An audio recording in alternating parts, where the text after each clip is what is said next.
Welcome back to the GCN Racing News Show. Coming up this week, road racing is back. I'll be looking at how the Australian National Championships were decided. I'll also look back at another incredible week of cyclocross action, as well as talking about the return of the team time trial to men's World Tour racing. And we may have found the hottest kit of 2023.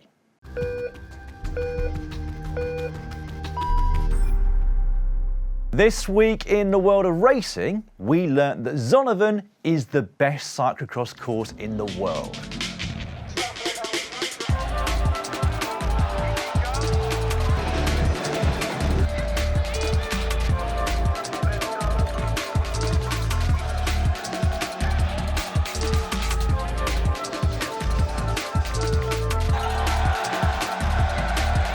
We also learned that Uno X will be the first ever Norwegian team to compete at the Men's Tour de France. Last week, ASO announced the 2 wildcard teams. More on that later on in the show. We also learned that Miguel Angel Lopez has found a new job at Team Medellin EPM, which is a Colombian 3rd Division team, where he will join forces with 46-year-old Oscar Sevilla. Still no concrete news as things stand with Mark Cavendish and Team Astana. And finally this week, we learnt that road racing is back. The Australian National Championships kicked off in Ballarat last week, and whilst the individual time trials are still to come as we record this, we have had the road races. In the men's, the pressure, as always, was on Jaco Alula, who fielded 9 riders in the race, including Michael Matthews. However, with O'Connor, Vine, Ewan Clark and reigning champion Luke Plapp all competing too, they weren't going to have it all their own way. With the exception of Vine, all of those big names made a decisive split, but all of them missed a dangerous move which came in the last couple of laps. Drew Morey, Brendan Johnston and Tristan Saunders were later joined by James Whelan, and they carved out a nice advantage of over half a minute to the group behind them. Matthews had 2 teammates for company in that group behind though, and so the quartet were reeled back into sight on the final lap of the race. Cue the attacks from the big guns, which spelt the end of Caleb Ewan's chances as he slipped out the back. Luke Platt was the first to go, countered by Matthews, and the only rider able to go with both of them was Clark. So over the top of the final climb of the race, we had a group of 5 with Whelan and Morey clinging on having been caught. With Matthews the fastest finisher on paper of that group, Platt knew he'd need to go solo if he wanted to retain his title, and so that's exactly what he tried. First he went with 7.3 k's to go, but whilst for a while that one looked good, he was caught with just over 5 kilometres remaining. Once caught, he hovered off the back of the group, waiting for another opportunity to pounce, and that opportunity came just inside 2 k's to go. Now initially his gap was a small one, but a moment's hesitation from Matthews saw the gap grew larger, and with his talent as a time trialist, that was the end of that.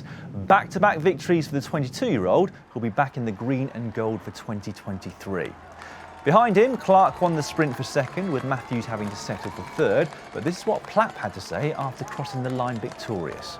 There's no rules around this course, is there? I think every time we've had a different winner, it's a different way of winning, and you had to come up with another way to do it today because the guys with you there, that final group is world class.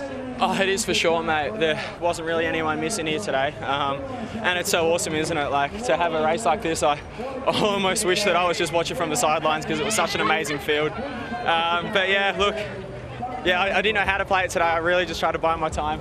Thanks, Clarky, mate. And yeah, I don't know what happened on that last lap, and I can't believe I put it off. The power of Plapp. He'll now start as one of the big favourites for the upcoming Tour Down Under. Reigning champion Nicole Frayne was unfortunately not on the start line of the women's race, so we were guaranteed a new rider in the National Champs kit for this year. The race didn't really kick off until around 5 laps were done, where a very strong front group of around 20 riders formed. Amongst them, Ruby Roseman Gannon, former winner Sarah Roy, Grace Brown and all 3 Trek Segafredo riders, Spratt, Chapman and Hansen.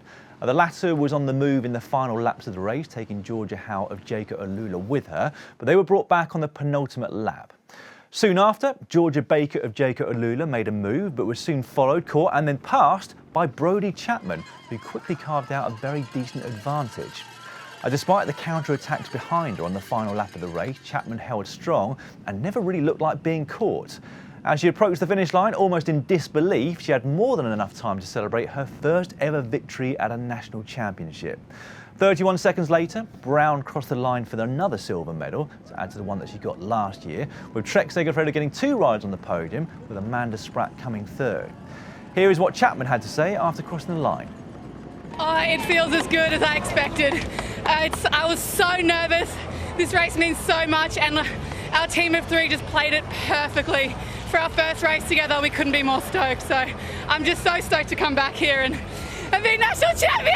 Yeah! You have got to say, though, that Chapman thoroughly deserved that win. She first came to prominence back in 2018 when she won the Herald Sun Tour ahead of Annemiek van Vleuten and Chloe Hosking, whilst holding down a full-time job. She's come a long way since then, and I distinctly remember thinking to myself how strong Chapman looked at some of the one-day classics in Europe last season. With a background in BMX and downhill mountain biking, she's got all the qualities that you need to pick up a big result in that type of race. So watch out for her on the roads of Belgium this spring. And she'll be easy to spot now in those Australian national champion colours. In the Criteriums, things went a lot better for Jaco Alula. In the women's, they went 1-2. Emma Pate went on the attack with Matilda Field with 1 lap remaining. But whilst Pate held on for the win, Field was caught and passed on the line by Alexandra Manley. In the men's, a small group contested the win. Kellan O'Brien rounded the last corner in the lead and then checked over his shoulder to make sure that his sprinter, Blake Quick, was in the right place. He was, and so O'Brien started his lead out. However, it was a lead out so fast and so strong, nobody could get around him, not even Quick himself. And when you look at his Strava file, you can see why. O'Brien averaged 1,148 watts for the final 26 seconds of the race at a weight of 79 kilograms. And that effort came at the end of an hour where he averaged 367 watts. So watch out for him too this year. You may remember he was in and amongst some big names over the cobbles of Dwarsdorf-Vlaanderen in the 2022 season. The Australian National Championships will continue this week with those individual time trials. They aren't televised live, but that does bring me nicely on to what we do have coming up for you on GCN Plus Live this week.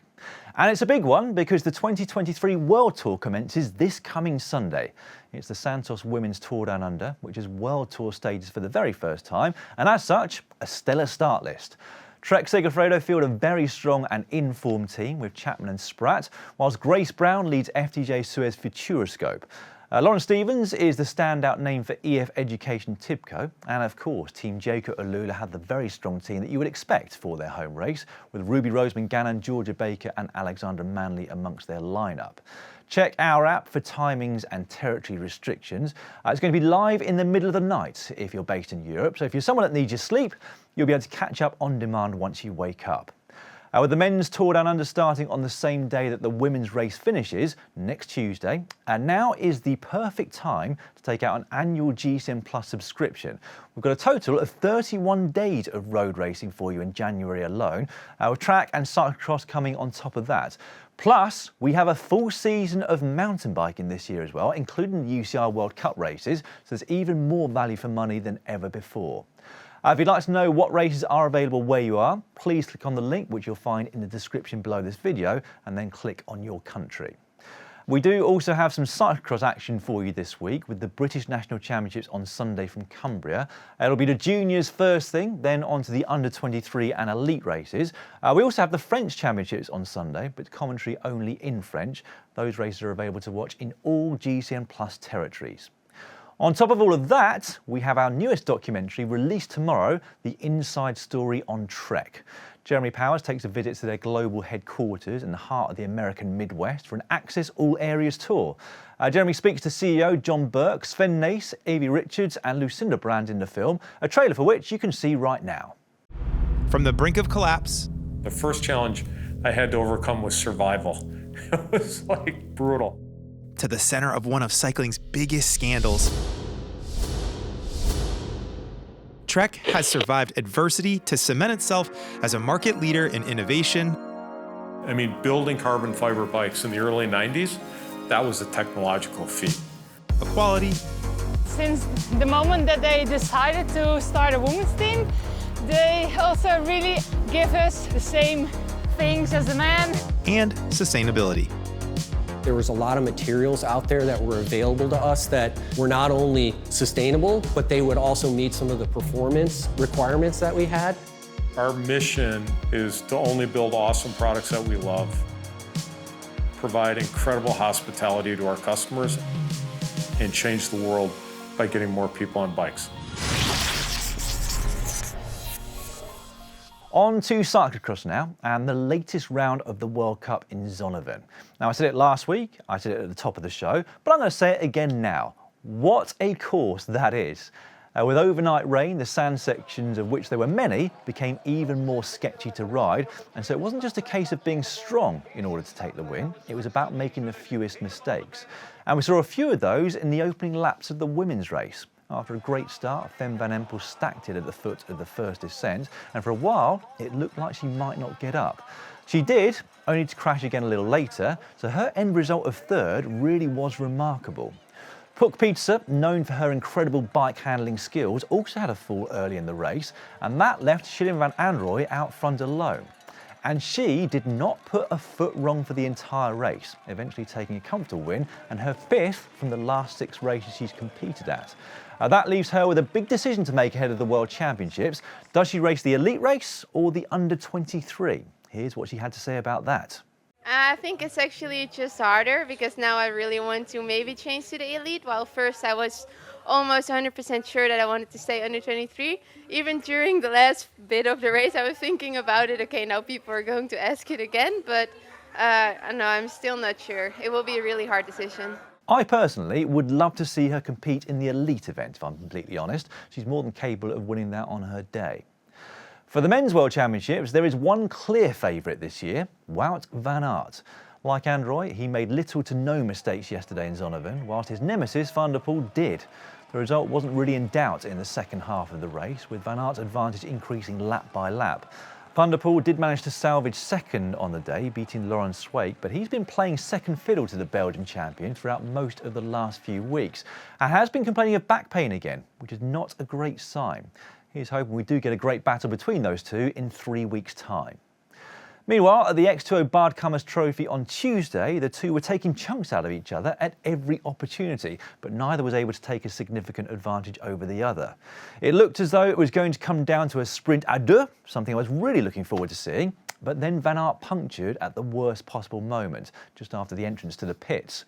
And that was the end of that. There was no coming back for Wout van Aert, so Van der Poel cruised to the win. Elisabeth slightly increased his advantage in the overall series by getting the better of Lars van der Haar to come third, but in the women's, an early puncture was extremely costly for series leader Denise Betsemer. With the incident occurring a long way from the pit, she'd already lost a significant chunk of time by the end of lap 1, and by the end of the race, she'd lost almost 4 minutes and the overall lead to Lucinda Brandt. The former world champion finished second on the day behind a flying Puk Pizza, who took her 7th win of the season. Van Aert went on to win the Super Prestige in Hooligum on Saturday too, meaning he's won 9 of the 12 cross races that he started this season, whilst the women's race there was won by Celine Del Carmen Alvarado. In other news, I think we found the hottest kit of 2023. Here we go. It's the brand new SD Works outfit. I'm a massive fan of that one. Now, it's not a huge departure from last year's kit, but that was already one of the best jerseys in the Pro Peloton, and I think this year's is an improvement on that. Let me know your thoughts in the comments section down below, and make sure you get voting over on the GCN app ready for our big hot or not reveal, which will come later this month. ASO announced the 2 wildcard selections for the Tour de France this year last week. Now, along with Lotto Destiny and Total Energies, who'd already qualified, Israel Premier Tech will be back on the start line, as well as Uno X. And for the latter, it is a huge milestone. They already raced the Tour de France Femme last year, but this will be their first participation at the men's race, and they'll be the first ever Norwegian team in the men's race too. So huge congratulations to everyone at that organisation. You've got to say they deserve it. They animate almost every single race that they attend. Sticking with ASO, they also revealed the route of this year's Paris-Nice last week, and the big news is that it includes a team time trial for the first time since 1993. Only it's one with a difference. Rather than the team taking the time of the 4th or 5th rider crossing the line, the team will take the time of the first rider across the line. But individual riders will get their own time across the line added to their general classification time. Confusing? Yes, very. But I'm sure all will be clear on the day, or at least fairly sure anyway. The team time trial at Paris-Nice this year will come on stage 3, and whilst it's not mega hilly, it's also not flat. And it's going to be very interesting to see what tactics different teams employ that day, as it's going to be completely new to all of them. Although, according to our resident statistician Killian Kelly, this is not a format that's never been tried and tested before. They had the same format back in 2004 on the final stage of the Tour of the Mediterranean. Team CSC filled the first 3 spots that day, but then it did finish up Montferrand, so it's quite a different test to the one that we'll see in Paris-Nice this coming March. Now, the first day is on a hilly circuit, so quite different to what we're used to at the race. The second day could provide the more traditional echelon-type racing, if the weather plays ball, whilst the first mountaintop finish comes on stage 4, where they tackle the climb to La Loge de Garde, 6.7 kilometres at 7.1%. There's then another mountaintop finish that comes on the penultimate day at the race, this time up the Col de la Coulole, which is much longer at 15.7 kilometres, but with exactly the same average gradient. And then it's the fairly standard, short but very tough final stage around Nice on the 8th and final stage. Moving on, and the Italian sprinter Sasha Modolo has announced his retirement from the sport. The 35-year-old had 47 wins in his 13-year career, including 2 stages at the Giro d'Italia back in 2015. However, without a win in 2022, he struggled to find a new team for this year.